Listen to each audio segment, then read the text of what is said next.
West and Belgium, by the way, Belgium did some horrible things in Congo. Horrible things. Worse than Hitler, you know. But now Lumumba came into power and Belgium granted them independence. But then came, for example, the rise of the Cold War, and because Patrice Lumumba had Soviet sympathies, the West and in particular the USA and the CIA, and I believe backed by the rest of the West, ousted a very well-loved Patrice Lumumba and inserted a dictator that would work in their favor, namely, and that dictator was none other than Mobutu Sese Seko, who oppressed the country. Visit us for updates and shows at affinityxtra.co.uk. The views and opinions expressed in this podcast are personal and do not necessarily represent the views of Affinity Xtra. Hey guys, this is your boy here, Roger Moore here on Affinity Xtra. You know we celebrate gospel music of Black origin, but I'm alongside the main host of this amazing podcast and the visionary behind this podcast, which is MisterMarkGee, and the podcast is called Ideologees. And it is facilitated. Yeah. It's facilitated by Affinity Xtra, gospel music of Black origin. And co-hosted by the CEO, Mr. Roger Moore. Took a play that game, I know. But I will say this. I could come here more regularly and do it more regularly. Yeah. But you're not paying me. So, All right, guys. You're not paying me. Hey, guys. I could do this more regularly. Guys, we're gonna deal with that nation today. Protest, so yeah, protest. show me the money. Show me the money. So we're gonna deal with that. We're gonna deal with because I'm into cronyism. You know what? It's showing a little bit about what we're getting into. You're not part of my cronies. Well, we'll get that should give you a clue as to what we're getting into today. But before that, I let her wear this week because of this birthday show. shower is in order. Happy birthday, DJ Natlox. Oh yeah, man. Happy super. birthday. Yeah, man. Happy birthday. Happy DJ. And thank you for also believing in this show as well. And also just want to say thank you for all that you do here for Affinity Xtra and for gospel music. Honestly, Amen. Big up yourself. Amen. Now, she is not here because I would ask her, obviously, the natural question to ask is, happy birthday, what is your wish? So, here's what I'll say. If Nadia, since I am the one sitting here on her behalf, I'll make a birthday wish. Here's what I would like to see at Affinity Xtra. Go on. Like different presenters going to each other's show. And I think it would be really good for us to kind of get to know each other. Like, for example, I would like to come to The Edge and kind of give my ideologies bent. Or I would like Blue to come to Ideologees. Because one thing I don't know if you guys have turned to find is that there's some subjects that we've kind of been talking about. From different, So Paddy is an Arsenal fan. Yeah. I would like Paddy to come watch a football game with you on your Mourinho show. I would like Nikki to come to Ideologees. I think we need to do a bit of... we need to do a bit of swapping and changing. I know Sandy would love to come on this show. Sandy, come over. You're saying, but what do you think? I think so. One time we could just say, "Oh, come watch football with me," or "Come do The Edge with me," and then Blue, if he's because obviously he big up Blue and big up yourself for touching on something that we talked about, the thing about flags and all that. We obviously definitely did it from a political perspective, but Blue gave it from a very personal perspective, and of course also as somebody who actually lives in Birmingham and sees it as you do as well. So that's not. So if I could just take DJ Nalok's birthday wish and say, let's she'll be laughing, mingle. She'll be laughing at me. You know me, guys. Affinity Xtra. No.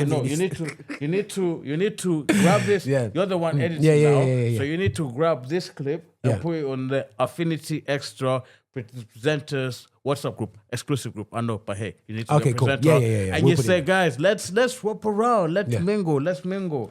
Are you invite me to your show? Are you invited to my show? Yeah. I think that would be nice. Because, the only time we see all the presenters together is when you're doing a bash or a Easter. You don't have to wait for that. Hey, Nikki Tapper, she's an Arsenal fan as well, Wait, the best team in the world. But, we don't have to wait for that. We don't have to wait for that. Why did I suppose was you got Everton. Cool. Are you doing the Everton thing?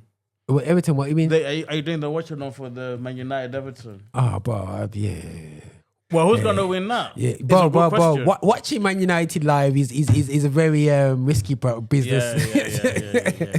Well, I'm not that confident. I will clear the air and say. I mean, as you can see from the title, on YouTube, you don't have to wait for me. We're going to talk about Africa, but before we do, I want to talk about another part of the world. Obviously, being hurt and devastated by the hurricanes. You are, you're of Caribbean descent, Jamaican descent. And so, obviously, maybe give us a little personal touch about what you've heard, and also, maybe give us, maybe answer, what do you think the church, what has the church been doing here in the UK, from what you've seen, to kind of help our brothers and sisters and the wonderful people of Jamaica? I'll be straight with you, bro. I'm gonna give you an unedited version of, in terms of, there's nothing else you expect from Roger than Israel is. I think it's exposed the lack of real communication and two-way process that the diaspora of Jamaica have with Jamaica itself. There are people that's going in there and helping out, but my thing is that where do we go from here? Everyone's talking about, so-and-so is going to buy it out. Because we don't trust each other, don't work with each other, we don't work with the successes that we have around the world in businesses and affluent people. Jamaica should be benefiting the fact that they have people around the world that were born in Jamaica, set up lives in England, in America, in Canada, and I know they're sending the stuff about, but also we have a church network, which you mentioned about the church, which for me, before the hurricane, should have a natural flow of, it's not just about aid, communication and exchange of knowledge that should be going on. You know what I'm saying? It should be natural for us to find ourselves back home. You know what I'm saying? There should be every year sending children back to see their roots. You know what I'm saying? It should be working with the community. And the biggest complaint that I do here is for a church here and in Jamaica is just that we've plugged into Christianity, yes, from a heavenly perspective, but we don't understand its logic, how it serves the community from a community perspective. And if you look at early churches, the whole thing about you're so heavenly minded that you're not earthly good. Kind of thing. And I think that the area's been devastated. I've been told that it's worse than what we see on TV. You know what I'm saying? And Haiti got hit, Cuba got hit, and my biggest hope, bro, is that it's not just about throwing money today. I said to people, where are we going to be 5 years from now? Before we even, we're sending relief, but where are we going to be from 5 years? Because once the relief is gone, you know what I'm saying? What the building's going to be, who's going to be serving them in buildings? Are we going to own the land? What we're doing from it? Who owns the land? You know what I'm saying? So it's, I don't know if that's a very, but it shows you some of the politics and element, and it's not just about blaming the government. It's about how we function for our community and what's our mindset of what we do when we find Christ. What's our mindset when we look at how we see the community? Is the community secondary? We just care about our friends and our families and and that touches on how nepotism and cronyism has infiltrated not only our political ideologies, it's infected our church ideologies, which is held back the black-led church. But I'm going a step further, you know what I'm saying, into the show. But you get me, the mentality and the poor elements of government as reflected in the poor. We've seen it in our church spaces, in our government areas, our leadership areas, in politics, and in our churches have been infiltrated by nepotism and cronyism, as much as it will always be there, but it's been intoxicated by it. So that's something that I really do feel that this is why I love these shows. Yeah, I mean, by the way, DJ Lax as well. You sure you can do this, Roger? You sure we? Because it's something which, as a radio station, people don't want to be. And it's not about just saying this is the right way, this is the wrong way. It's about understanding. And I'll be honest with you, bro. I never heard of cronyism. I've heard of cronies, but I never heard of cronyism. You know what I'm saying? And we'll get into that. We'll get into that. But yeah, sorry, but I thought, can I just add to that before we start on that topic? I think let me say, Jamaica has given I think it should be something that concerns all of us, because I'm even smiling when I think about it. Jamaica has given the world so much. Yeah, man. My wife is Jamaican, by the way. Shout out to Jessica, my beautiful wife. I'm Kenyan, and I'm married to a beautiful Jamaican woman, very beautiful Jamaican woman. Even T5 from the Jamaican man. Roger. Anyway, let me carry on. Let me land. Yes, I did. Jamaica has given us beautiful music. Jamaica has given us Usain Bolt. Jamaica has given us swagger. The contributions that it's made during the Windrush to this country. And it's very sad that it's only recently that we as a society have loudly acknowledged the contribution of the Caribbean community coming here and helping in the process of rebuilding this country after the war. From scratch. And the food.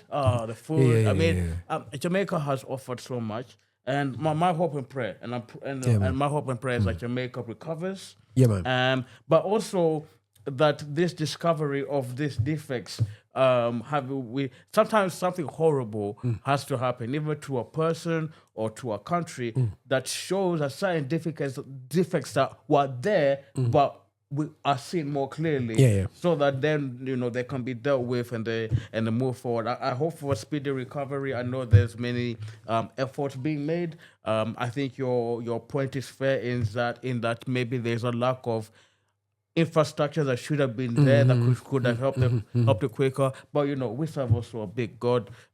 Just praying that things can start rebuilding again. It's just a world that we're living in.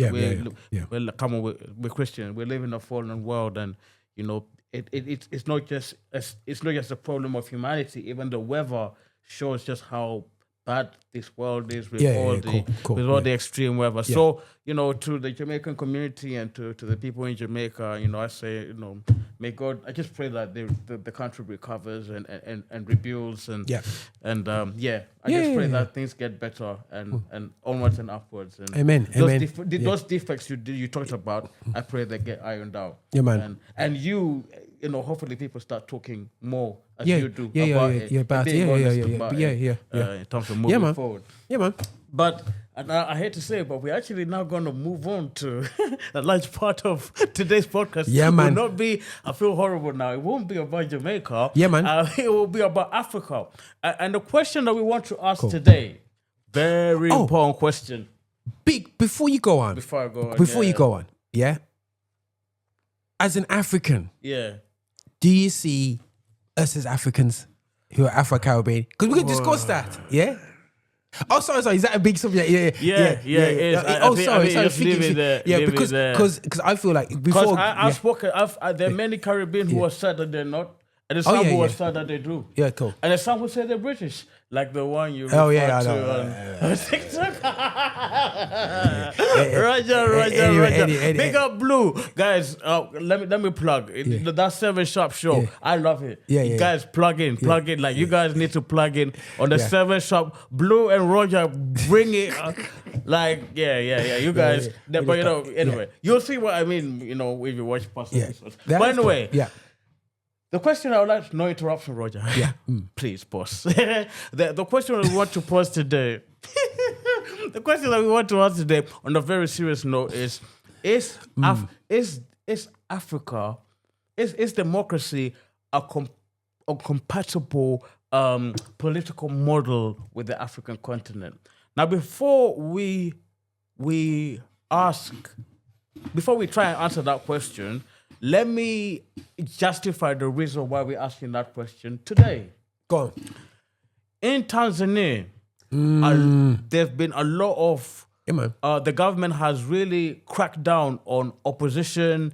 A lot of people have been killed and put in prison.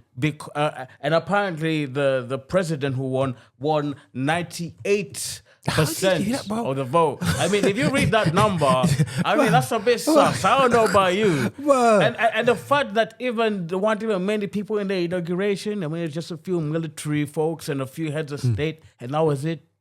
I mean, 98% of, I mean, let me talk about politics for one reason. I mean, you should not believe that. No one should believe that a politician has won 98% of the vote. I don't care how popular you are, bro. You're not getting 98%. Are you really getting 98%? That is, and obviously there are many organizations, both African and worldwide, who, in the observance of the election process, assert that this was not free and fair elections because of the government. They were, during the time of the election, they closed the media stations. It was an undemocratic election. Let's be honest. And I even I will move on to other examples, but she's even saying, these young people, they were paid to cause all this madness. But in actual fact, the young people weren't happy with her.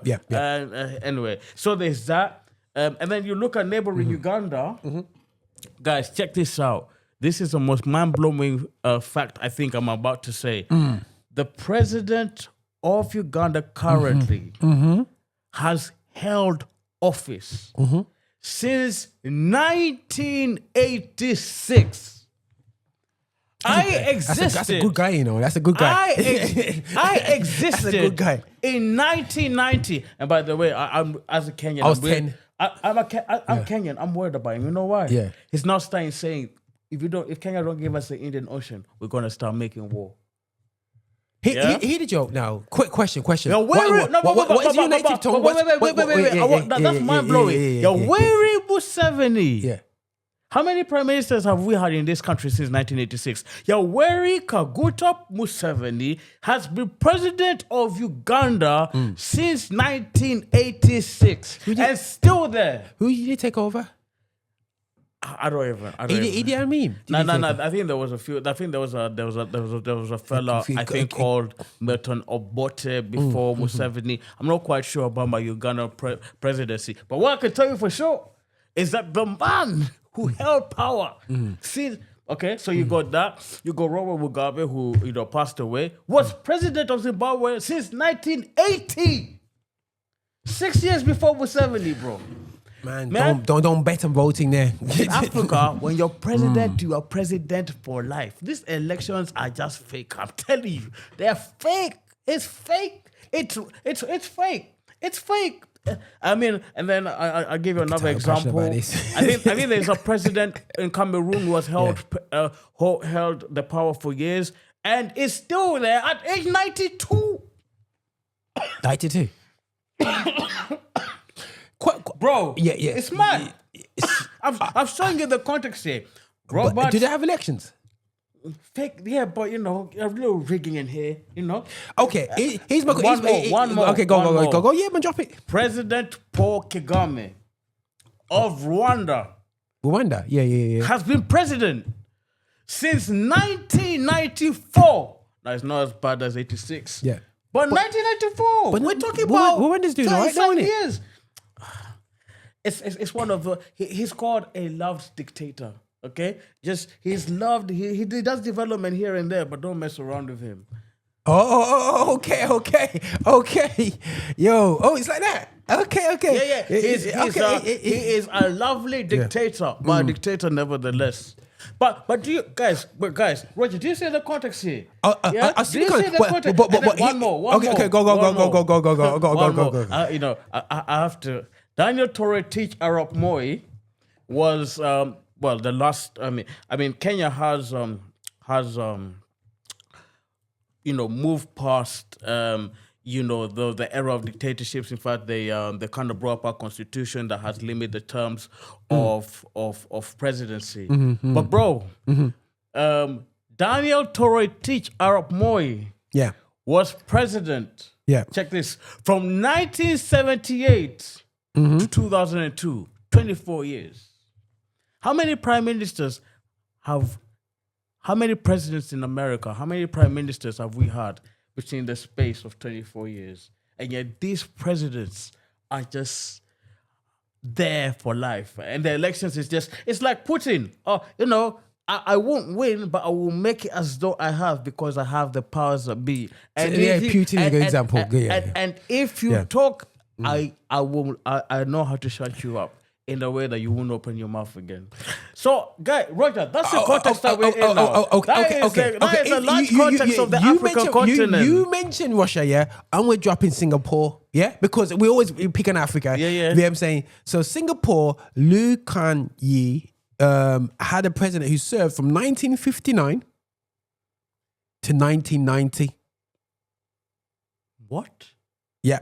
But people don't see so badly Singapore. I'm not saying it's perfect because it was basically a pirate's trash can after World War II. You know what I'm saying? Bro, it was filled, had issues between different communities, the Malayan, the Chinese, the Indians that was there, who moved over there because it's part of the British Empire. And then he's turned it into one of the top 10 richest country in the world because of you could say Iron Fist, but you know what I mean? He has transformed it. I watched a program about Russia, about black people living in Russia, yeah? And I watched the program and they were saying, yes, Putin's, one of them tattooed Putin in the arm. I said, listen, we're better off with Putin in charge, the way he runs things, because people don't mess. You know what I'm saying? You know what I mean? So it's like, I think that's I guess it's a good and bad dictator thing. I think the thing about it, we're not advocating for dictatorships here, but I think the thing is with Trump a dictator? Huh? That's what they're calling you now. We'll see. We'll see. If he takes let's concentrate on Africa. But what we'll say is that constitutionally, a president cannot be a president for more than two terms. Trump's let's see what Trump does. I think he will just bow out and let somebody else go. I mean, but he's old as well. I'm sure you won't be surprised if he starts making a little wahala here and there. But I think a lot of haters of Trump would like to see that, because they could say, "Hey, you see." But I think he will bow out. He'll bow out. When someone else will. He talked about what's going through his head. Yeah. But go back to Africa. Let's go back to Africa. So right. Cool. Do you see all those presidents? How many? I mean, and then let me throw another one there. Omar el-Bashir has been president even since I was a kid up to this day. I mean, they just hold these seats of power. So, presidents. We're not talking about king. I mean, if you're a king, But it goes back to your first question. Does democracy is Africa compatible with democracy? Well, because they're using, and we have to go back to the land grab. It's called the African land grab. Yeah, we have to go back to Geneva. Was it Geneva? It was done. Yeah, where European nations sat there with no African leader and divided up Africa. Yeah. Now, and then what they did, they enforced their governance, and their politics. We're not talking. Their way of life. So now we're getting. So Roger's going ahead on this. So he's a boss. He's a boss. So he's a boss. So I'm gonna intro it and then give it back to him. So in order to this and to understand this question, we have to go chronologically. So what he's talking, what he is talking about, and I will give my 2 pence to the very point that we start, is we have to go back even before independence. That, and Roger, I'll let you chime in. The African continents, you see the countries that you see, these borders that have been redrawn were not drawn by the African people themselves. Roger, I'll let you explain. Yes, so what you have to understand, guys, there's spaces like Nubia. If you look at old maps, and I like looking at old maps, Ethiopia is not the Ethiopia of today, what we talk about in the Bible. There's more pyramids in Sudan than it is in Egypt. You know what I'm saying? And people don't talk about the Kushite people and whatsoever. And what you have to always look at is that the oldest civilization in terms of evidence isn't in modern day Iraq and Assyria. It's in Zimbabwe. It's in the top of the Nile. You You know what I'm saying? It's around Victoria Falls. And so if you look at the Nile, you have to look at it from a perspective of where does it start and when does it end? It ends in Egypt. It starts right at Victoria, right there, and it goes all the way up. They call it the Black Nile, or whatever it goes, blue, or whatever it goes through. It goes through many nations like Ethiopia. But the nations were doing their thing. Slavery ended, and you talk about the Napoleonic Wars were hitting as well, and it was coming out, and the Europeans were starting to go for each other, and start doing, because Europe is Europe. Look at a piece of land, and they went and they looked at Africa and go, right, we've got medicines to combat malaria, because that's a serious thing, You know what I mean? If they were destroying America, but they couldn't get into Africa because they're dead in 2 seconds. But now they started to get medicines to be adventurous. The guys from Belgium decided, listen, I want that big piece of land called the Congo in the middle. They went straight to it because they could send their explorers there, draw it out and whatever. But all these spaces were not discovered, you know what I'm saying, at all. And then now they was going interior Africa and actually saying, I want that chunk. Britain literally had a chunk going from Egypt all the way down to South Africa land-wise, yeah. France has picked up the whole of one side of Africa, the west side. Belgium had Congo and Rwanda. Yeah, I'm saying, and also one thing that I want to mention here is that before the creation of these nation states, and this is a very important point because it will link to a point further down in this episode. Very important, and it's this: is that there was no national identities. There was tribal identities. Let me give you a bit of context of my country. In Kenya, yes, we are one country, we're one Kenya, but we're like over 40-something tribes. Jeez. 40? And we're over 40-something tribes. So, and what's unfortunate, and we'll get into this later, but let me just say this and park it immediately. A lot of people don't even this sense of what it means to be a Kenyan. The people, and I think we will get into the reason why, but a lot of people, like even the idea of what I've alluded to this in previous episodes.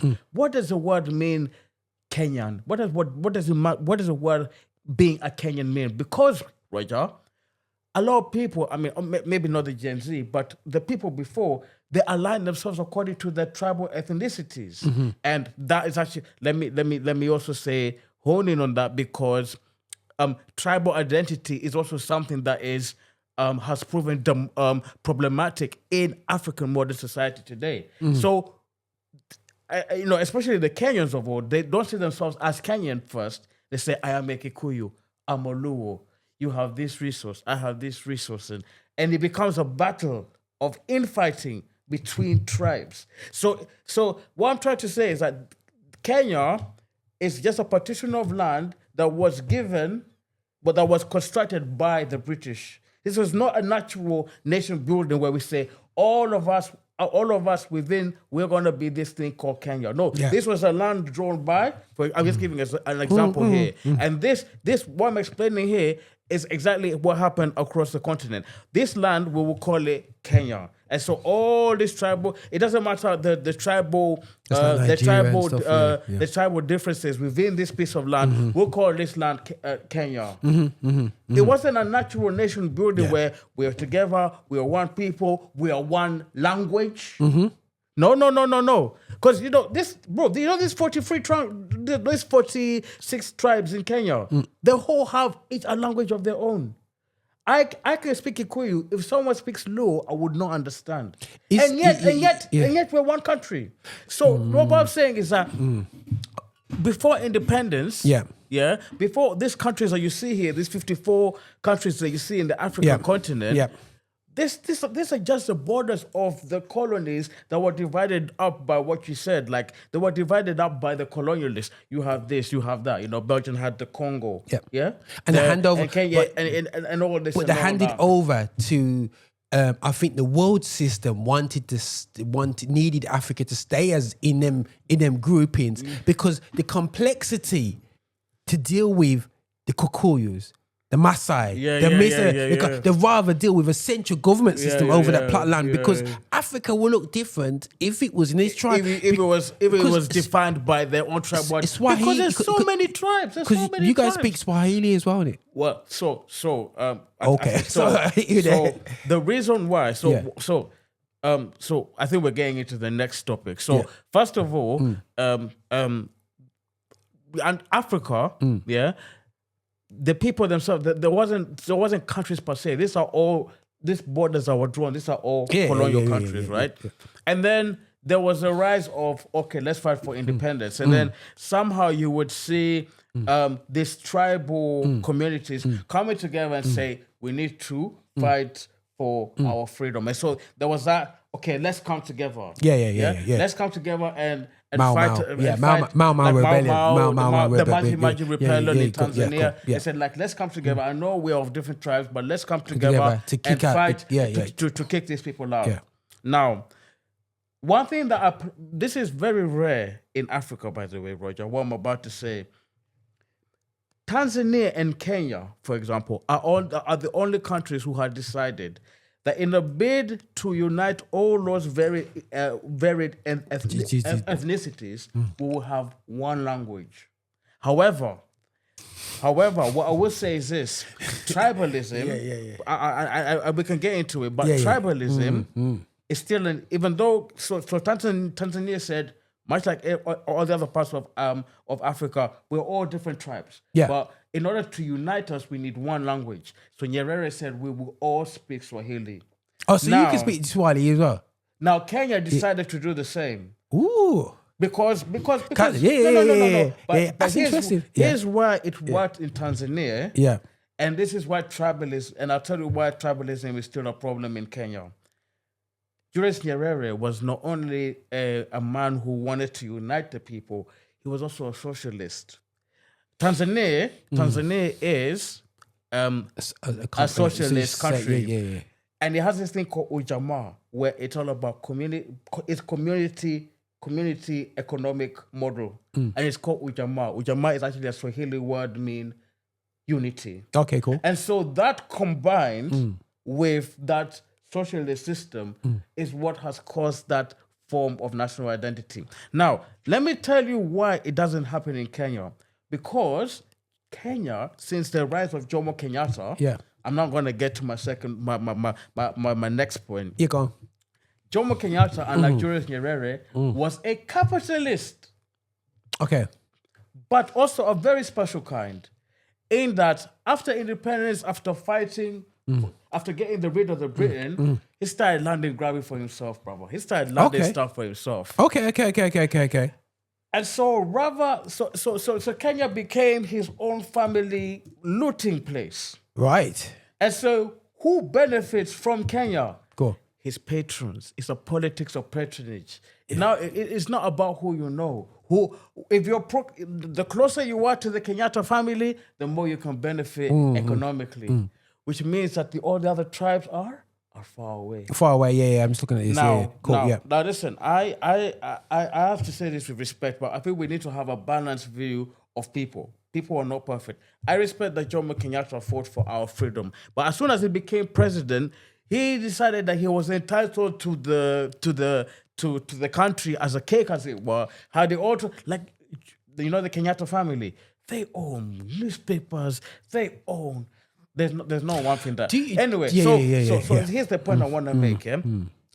So unlike Tanzania, Kenya, and and this is what's sadly in Africa.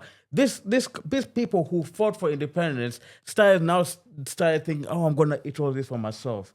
And so in a bid for people to kind of have access to all these resources amassed by these powerful families, you have now to be friendly to the president. Cronies. And that's now that's why that's where cronyism begins, because it's about cronyism and nepotism. And maybe maybe for educational purposes, you can talk about definitions. I think, guys, this is fantastic. Because you know what, you're always learning, and for years you all said, "Oh, there's Roger's cronies," and you think, "Yeah, Roger's friends," and you understand, you don't realize the slur behind it. You know what I'm saying? So.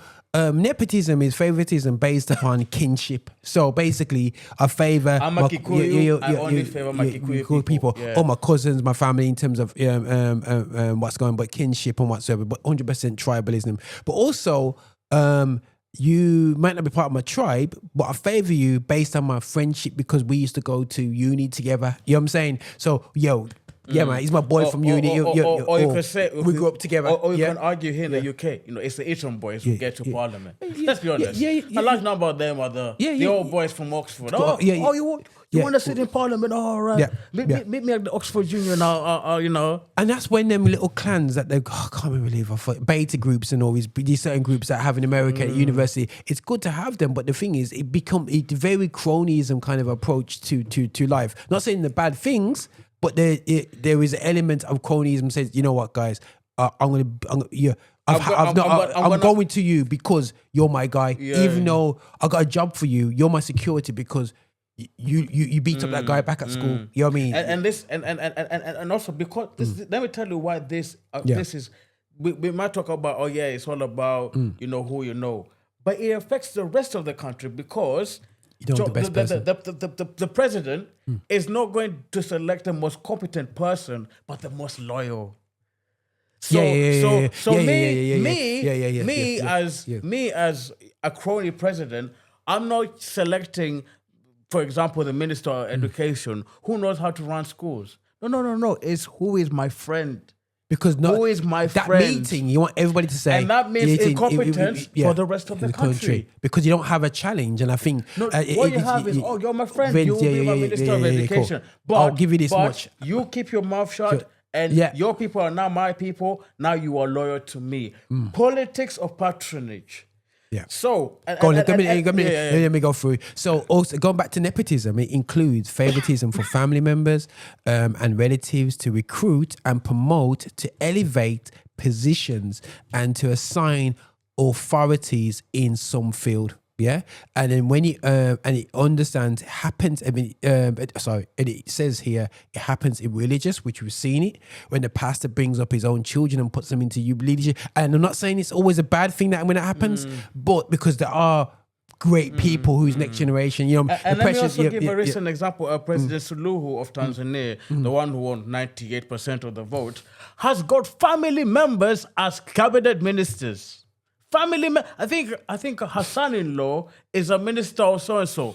In Uganda, the chief of the army is the son of the president.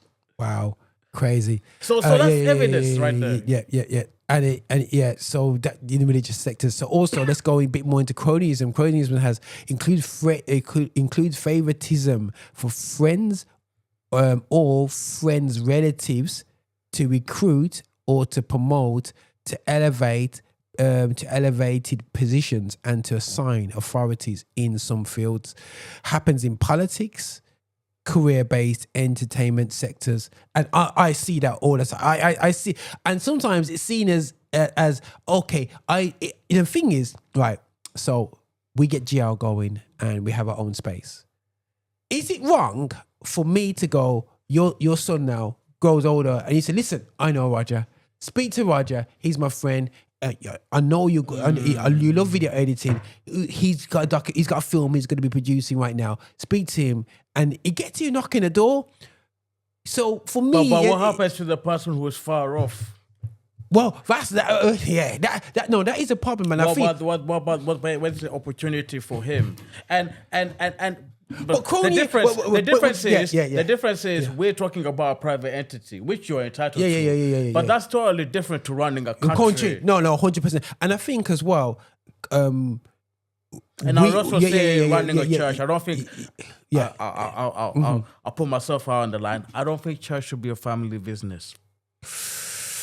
I just put it out there. But that being said, no. Don't go there, Roger. Don't go there, Roger. We're talking about Africa. We're not talking about Africa. But anyway, you know what Blue will do now?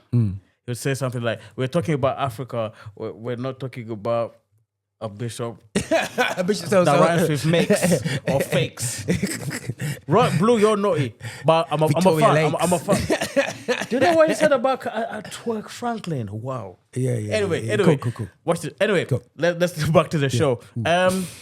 Oh, Blue's funny. Anyway, okay, cool. But Cronyism, Nepotism, we expose that how I've given clear examples. Yeah. Museveni, I think it's so bad in Uganda. I even believe the first lady held a ministerial position simply because she's family. In Tanzania, the brother, the son-in-law, there you are. It's just here's my question to you. Yeah, right. That's what's Is happening. it a fact that we do it with steroids? It happens all over the world.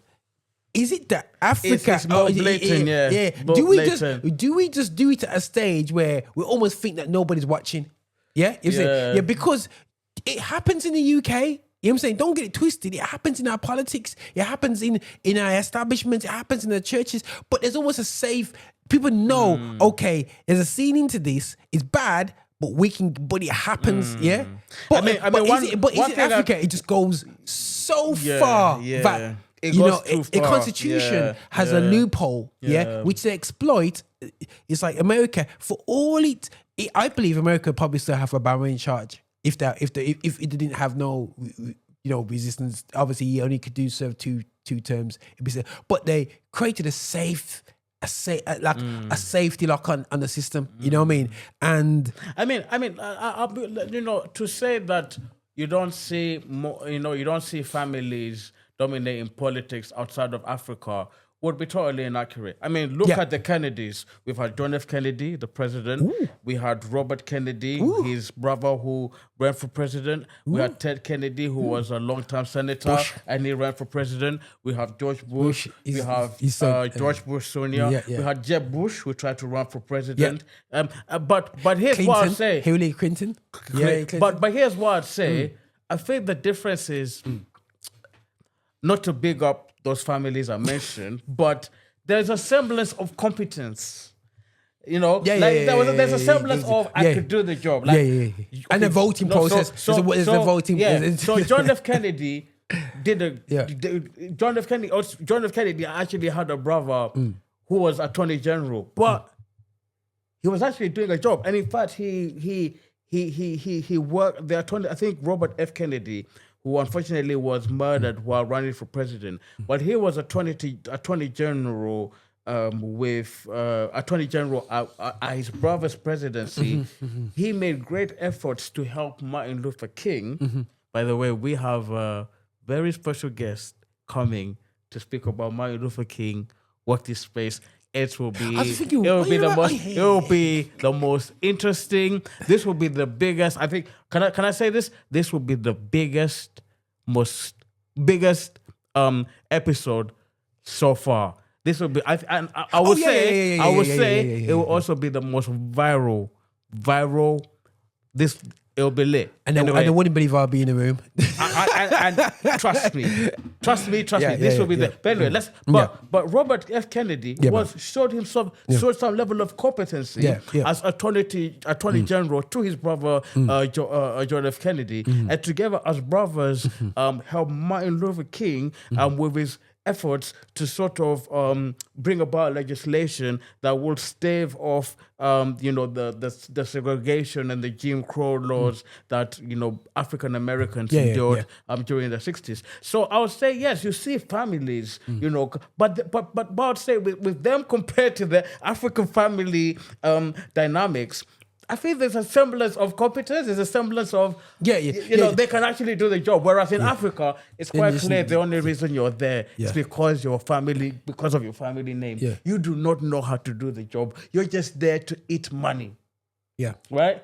And so it's like, I think the point I'm trying to make here is, yes, this very people, unfortunately, even Robert Mugabe. Oh my God, I watched a video of how people loved Robert Mugabe in 1980. They revered him as South Africans revered Mandela.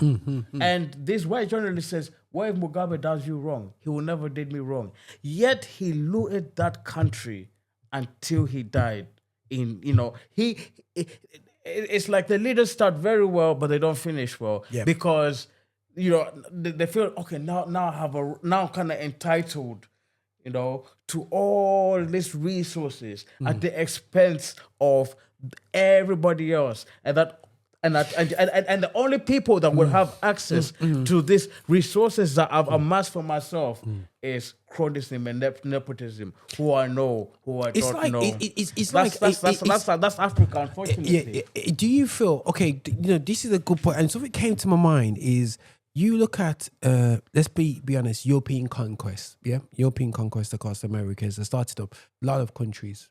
Argentina, Brazil, and all these business and whatever country. So you would have to have a book on how to, like a fundamental book. We take it over, we go there with the religion, and we're going to take over this way. This is how we set up our towns. We get the bank to invest into this. We get investors into here. And there's a certain system in place to get people, because everybody thinks all slave masters were on the fields. No, they actually purchased the slaves in England and stayed over here and just got their money from system was in place to do that. So they developed their legal and governance systems because they came over with a plan. Do you feel that the tribal systems that were in Africa, which there were still wars, there were still civil wars, there were still things going on, which will happen, disagreements, nepotism, cronyism was going on beforehand, with the tribal systems. But then when Europe enforced its so-called civilization, a civil way of doing this on a takeover, when they pulled out, which wasn't that long after, because don't forget, they did the hard takeover in the 1800s, the mid to late 1800s, and then they reversed out after, especially after World War II. And when I say reversed, they only partly reversed. A lot of them still kept their business and systems in that place. Do you feel that actually, that was almost poison in Africa? That poisoned Africa's way of dealing with just the world themselves, each other. You know what I'm saying? Okay, so let me answer that question with a question. So, because a lot of people can see it differently, and you might be offended by this thought, but cool. Maybe the question we should ask ourselves is, after we gain our independence, right? Rather than rushing these people out to go away and to have our own right to self-determination, those foreigners, shall we say, those European foreigners that were willing to cooperate with Africa and kind of help Africa build infrastructures.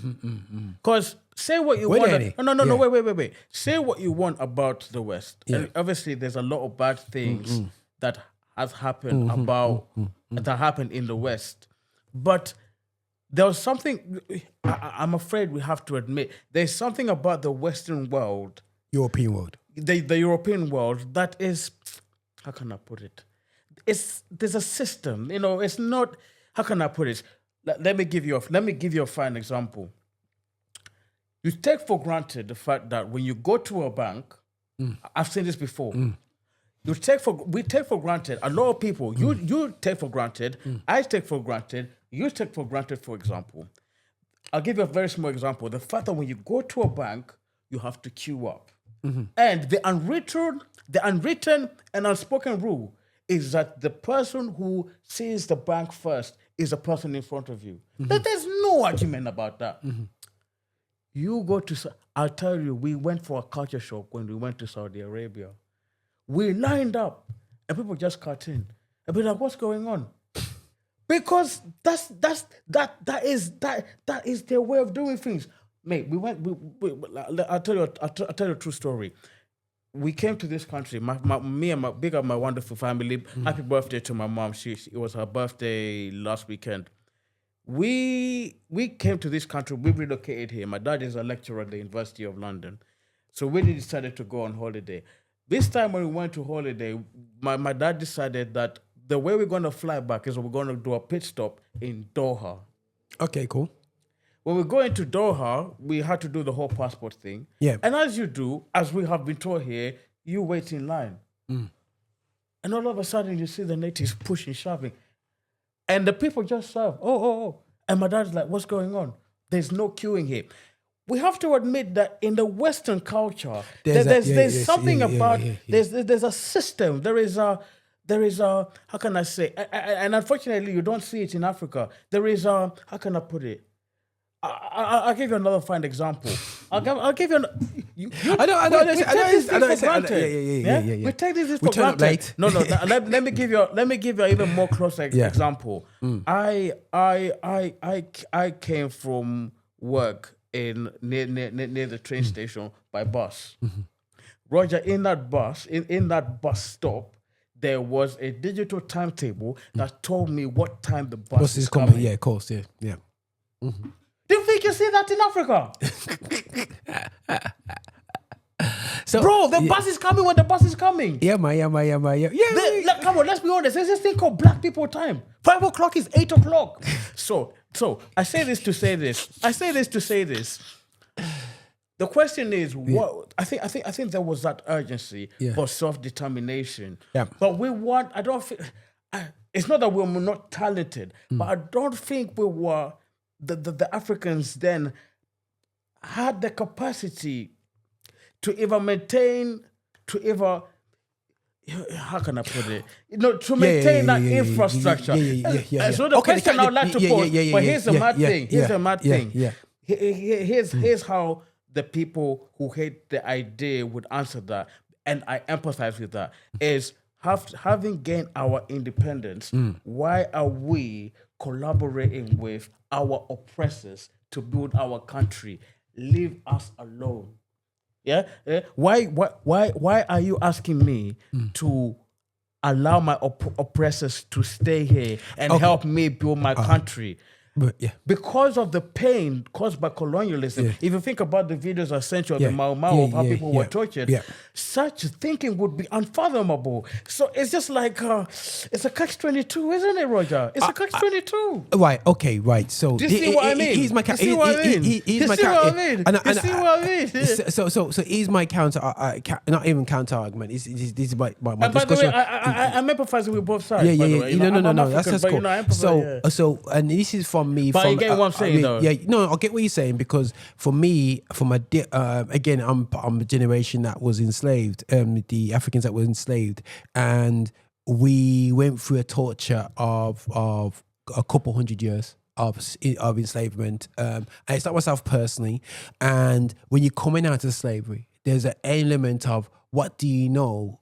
How do you know me? It just got from a worse situation to a slightly better, if you would say, without change, but you're still doing the same work. So there's an element of, are you and you're still getting exploited. So I don't feel that Europeans left Africa like we leave straight away, because we see from cricket games that Kenya still had a white cricket team and a white rugby team right after independence. But these are the very Europeans who decided to stay. Is the ones who stay. There's some who left, by the way. Yes, no, 100%. And Mugabe wanted them out. That's why. Mugabe didn't want anything to do with that. And also Idi Amin wanted everybody out. The Indians as well. Too.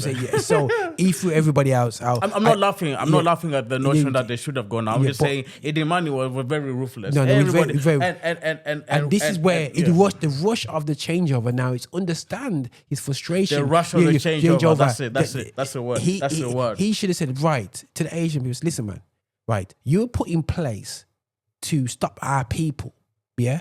You brought over here as indigent workers, and you've made something out yourself. Yeah, you have done good. You know what I'm saying? But now we need to, for the people of this country, of this country, to now who are probably only control 5% of the wealth of this country still. Yeah, need to start to etch in these ways of the change or the change of a process, because of maybe the pain of slavery, and kept not only out by by the politics and the colonialism from an external standpoint. You're kept out by the colonialism of an internal standpoint, and also you're kept out by the actual people that were brought to the country. So in South Africa, you have the coloureds blocking the Africans. So they created new racial divides. Also, you got the Indians who don't see them anything to do with. So they're just getting right now, just understanding that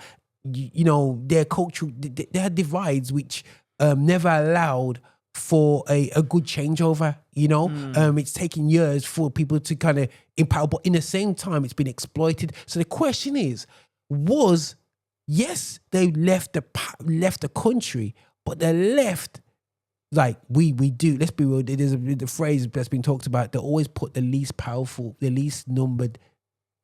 They made sure they're supported because they were involved. Made sure the person who took over is part of the smaller tribe. So they made sure that the leaders that take over are those that would be favorable. Or exploitable post-independence. And I think one characteristic of that, you would argue, is Patrice Lumumba was the first president and most well-loved president of Congo. Zaire, yes. But because the West and Belgium, by the way, Belgium did some horrible things in Congo.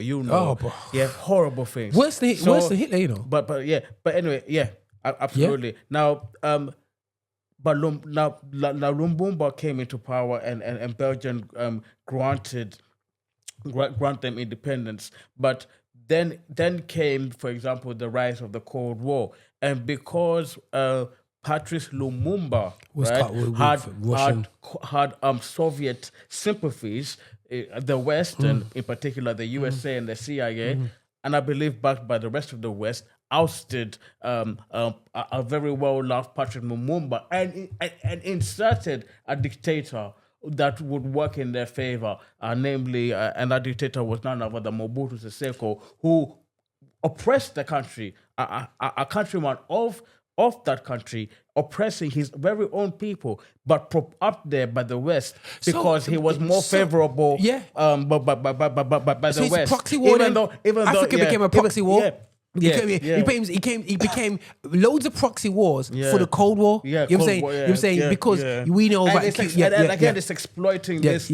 And I think when people die for our foolishness. And I think what I want to horn back into is that obviously this is where we are.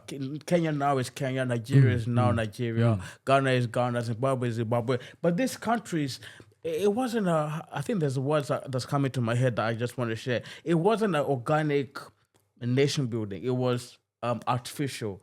In a sense that these borders were drawn by the colonialists themselves. And so that sense of national identity, like what does being Kenyan mean? That is now a question that, or what does being Zimbabwean mean? Because of people who are primarily viewed themselves by their tribal identities. And for many, unfortunately, to this day, I am a Zulu, I am a Gikuyu.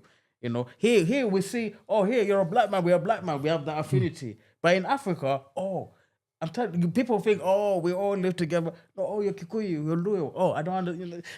Unfortunately, that's how it is. And I think my dad even said before, the matter what context of the world that you're in, there will always be division. It's something of the human heart. I mean, look at LA. Look at Compton. They're all black people there, but they're divided between the Bloods and the Crips. There's something about the human heart that always has a propensity to, I don't know, be divisive. You leave them in a cage, and they just end up going back to the cage fighting. And I want to highlight. So I just want to hone back on the fact that the reason why we're answering the question we posed earlier in this episode, and we're going to and you have to go back, if you haven't seen it. And so I want to say that the nation building was artificial, and people knew themselves as tribal tribal. I want to ask you a question because I have an interesting question for you. But let me pause this point. This point here is that the countries were artificially built, and people knew themselves by the tribal identities, and tribalism. People seeing themselves by the tribal identities was a very big issue. One sadly prolific, and I'm going to get to the question now. One sad prolific effect of tribal politics is, of course, the conflict in Rwanda between the Hundus and the Tutsis. Now, I was 4 years old when this happened. But Roger, maybe you don't have to tell. Maybe you don't want to tell us how old you were, but I'm sure you were much older than I am. Do you remember? I remember the news. Because I was main hand. Could you tell us a little bit about what you understood? From my perspective, and the thing is, I remember somebody who went through that, and they came to a country. Big up to. It'd be interesting, I might have to reach out to them, about this, We get them a guest, man. But someone that I've worked with, I love her to bits, man, and Priscilla, and where her parents came over. She was very young over there, and they spoke about how harrowing that day was when it all kicked off, and it's like literally friends started killing each other. And when I was watching it from over here, there's a lot of Belgium news around it, because I think something to do with because Belgium's are very strong in that area because of obviously the Congo, colonial past, colonial past. And I remember watching it on the news and the EU, and they were coming, and it was like just people just decided you just see this mass murder, and you're seeing what's this all about? You know what I'm saying? It's quite. I don't to this day. I really asked anybody from Rwanda to say, "Yo, what was it?" And I love where it is now. So let me give you a little window of that, because all these themes. Cool. So. Making sure, guys. Go on. Yeah, we can hear you. I'm learning. Yeah. So Rwanda is a very great example about how the themes that we've just discussed intertwine. Yeah. Hear me out. Rwanda was a Belgian colony, right? Okay. Was it? Yeah, it was British. No, it was Belgian. It was okay, Belgian. cool. Yeah. Okay. So it was the Hutus against the Tutsis. Yeah. Now here's how tribalism and the effects of colonialism kind of intertwine here. The Hutus saw the Tutsis as the collaborators of the oppressors. So this is what they would say on the radio in their propagating of the hate. Yeah. These Tutsis are cockroaches that we need to get rid of. Oh, wow. But do you see here that, number one, you have tribal identities really still entrenched. There's no thing of we are one Rwanda. I mean, now they're trying to navigate that. I mean, here we are. Let's learn to get along, yeah? But I am Hutu, you are Tutsis, we are oppressed because of you, so we're going to kill you. Yeah. Now, do you see how the two themes intertwine? And again, it's also the whole thing of divide and conquer. Because it could have been very well be true that some Tutsi people decided to collaborate with the oppressors. I even know that, in my country, Kenya, for example, there were many Kenyans who decided to be the police officers. Yeah, of course. And of course, post-Kenya, you would be regarded as what? You are a traitor. You are not one of us. So they try to kill you. And because of that enmity, that sad enmity between the Hutu and the Tutsis, 1994 was a very sad day. Sad time. Yeah, man. Not sad time, it was just a sad year. Sad. Yeah. Because it happened for a while. Yeah. And so, I mean, guys, can you see? This is the very reason why, this imposition of, why can't we be democratic is so complex because of, these issues that we are discussing here. Yeah. How tribalism and the effects of colonialism and tribalism and tribal allegiances and people deeming a certain group as collaborators with the oppressors and the effects of that. Do you see what I mean? Yeah. And then, of course, like I said, Jomo Kenyatta, he was the reason. I mean, the Kikuyu. I'm of the Kikuyu tribe. I ain't gonna lie to you. We Kikuyus, we're the ballers. We're the ballers. Out of all the presidents that we've had, so we've had Jomo Kenyatta, we have Daniel Arap Moi, we had Mwai Kibaki, we had Uhuru Kenyatta, and we had Raila. We have William Ruto now. Out of the 5, 3 from Kikuyu land. It's because we have again. It's the whole we are the people we are the people with the most power, with the most resources. Thus, we have a lot. You know what I mean? And again, just viewing myself as a tribal identity. What is good for my tribe, not what is good for my country. What is good for my country? Which is why I appreciate that Julius Nyerere, in his socialist initiatives, he united the country beyond their tribal identities. But because Kenya went more capitalist and, Jomo Kenyatta, like I said, he did what he did, it was a different contrast. I mean, say what you want about Tanzania right now. One thing you wouldn't say is tribalism is an issue, but it's because of how Nyerere kind of, went about, bringing that sense of cohesion. And we're talking about international cohesion because of the tribe. I mean, look at Sudan now. People are fighting. Yeah. So, different South cultural Sudan, groups. South Sudan. I was watching a program about the Nubia. You know what I'm saying? When we say Nubian queen, you come from the Nubia area. Them man make you look like you like skin, bro. You know what I mean? You know what I'm saying? Bro, listen, but them man are pure, like, yo, them man are pure blood, man. You know what I'm saying? So anyway, this is a bird's eye view as to why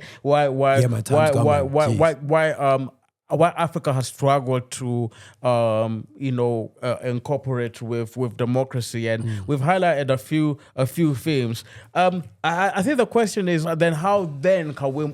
Is there a way moving forward? And I would positively say yes, because the Gen Z generation of Africa are really hungry from departing from the politics of old. I mean, one key example of that is William Ruto, for example. Well, okay, you can give Traore as an example, but for me, William Ruto, who is seen as part of the old guard, he's part of the same old politics. There was a time when he was trying to impose more taxes on the common Africa or the common Kenyan to kind of pay back, the Western and all that. And they came out in masses and they said no. And unfortunately, as most Africans do, the police. In fact, William Ruto makes no apology for saying on Al Jazeera that he doesn't mind the police beating anyone up, and all that. Just the old guard, the old way of doing things. But anyway, there was a time the Gen Z, they rose up and they said enough is enough. And there was so much bloodshed, so much so that fortunately Ruto made a U-turn and said, these taxes that I want to impose upon my country, I have heard loud and clear. I mean, what's unfortunate is that he had to get to that because of that. But what I'm trying to say is I think Africa, the African young people, they're hungry for getting away from the old way of doing things, trying to make Africa more democratic, more free. I also believe that because of the rise of because even though people see people have intermingled among the tribal identities, knowledge of the world, knowledge of the world, access to everything, bro. YouTube, bro. Listen, bro. Let's be 100. One thing that when it comes to gang warfare, the problem is gangs will fight over streets, not realizing the world is so big. Yeah, they fight over the B, whatever this code, W1, WSW, whatever. They fight over these codes because the knowledge of the outside world is limited. They haven't seen the world. They haven't gone and seen the world. You know what I'm saying? So when you find these little inner city children fighting over things because they haven't left their street, they don't know what's outside their own city. You know what I'm saying? So what you find now is the young generation are seeing a different world and going, no, We don't need to leave it. You can imagine. We don't need to do the old way of doing things. 20, 30 years ago, they were stuck and going, right, let's fight. Sorry, let's fight for our leader. He's Kakuya. Let's fight. Yeah, everyone just get some machetes out. Go, yeah. No, my G. We're not doing that, mate. And that's why there's uprising. Even I think there was an insurrection happened. I think what was it in one of the South Asian countries where they literally took over parliament or something. Was it South? It wasn't South. I was don't South think Korea? I've heard of it. Yeah, okay. You think South Korea this year there was a bit of an insurrection? Okay. I need to look into that. Yeah. But I think People don't mess now. I think this is the power of young people. I'm slightly older, but I'll put myself in the young person category and young at heart. Young people have the power of hindsight to say, we've seen how the people before us have done things, and we want to do something new. And I think Africa is hungry for something new. They don't want the dictatorships. They do not want the tribalism. They do not want a country where political families are amassing large parts of the land at the expense of the people. They want democracy. They want freedom. But it has been a journey. It has been an interesting journey, and it's still a journey. But it's also been a painful one. I think what we have been able to illustrate is that there's been a lot of struggle for true democracy, and even to this day, Tanzania, the president of Tanzania with 98% of the vote. Yeah, right, that happened, and there's still much progress to be done. Yeah. But I think because people like I wanna finish with what you're saying, with what you just said, because people are more clued up about the world. That gives them the power to imagine what the country could be. And that kind of gives them the inspiration to say, okay, here's where we are, and here's where we need to go. So is Africa, I'll conclude by answering, is Africa compatible with African democracy? It has been a struggle, and the struggle goes on. We're just and of course, larger than just we want to see Africa, become more free and democratic. We want Africans to prosper, and we want. My hope and prayer is that we can have those institutions and freedoms and democracies that enable the African people to flourish. But it will take a lot of undoing the old way of doing things and adopting new and fresh ways. So God bless Africa. God bless the African continent. And Africa will let's continue progressing. God bless. Yeah, cool. And by the way, on that note, so I'm African now. Hey, I mean, you heard the Kenyan hoodie the last episode. Check it out. Listen. Guys, thank you so much. Thank you so much. And stay tuned. Take care. Thank you for watching the content we're putting out. Listen, make sure that you are liking, subscribing, and following us on all our social channels, including patreon.com. Make sure you're finding us on there to support what we do so we can support you. And remember, guys, be extra.